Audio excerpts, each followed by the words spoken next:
Γεια σε όλους, σήμερα είναι μέρα 6 που διαβάζω ένα χωρίο από την Καινή Διαθήκη για κάθε μέρα. Σήμερα είμαστε στην επιστολή προς Θεσσαλονικής Α και θα διαβάσω από το κεφάλαιο 4 τους στίχους 1 έως 12. Ζωή αρεστή στο Θεό. Ακόμη κάτι αδερφοί, μάθετε από εμάς πως πρέπει να ζείτε για να αρέσετε στο Θεό. Σας παρακαλούμε λοιπόν και σας προτρέπουμε στο όνομα του Κυρίου Ιησού να συνεχίσετε με ακόμα περισσότερο ζήλο για να προοδεύετε όλο και πιο πολύ. Θυμάστε ποιες οδηγίες σας δώσαμε με εντολή του Κυρίου Ιησού.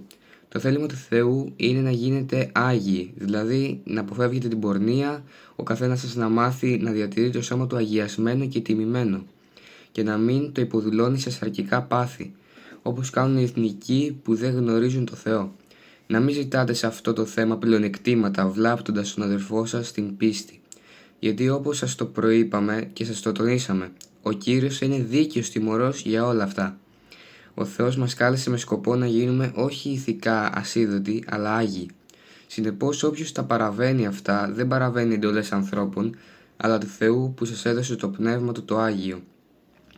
Όσο για την αγάπη προς τους αδερφούς, δεν χρειάζεται να σας γράψουμε, γιατί ο Θεός σας δίδαξε εσάς τους ίδιους να αγαπάτε ο ένας τον άλλον. Αυτό το εφαρμόζεται ήδη σε όλους τους αδερφούς που είναι σε ολόκληρη τη Μακεδονία. Σας προτρέπουμε όμως αδερφοί να το αναπτύξετε ακόμη περισσότερο.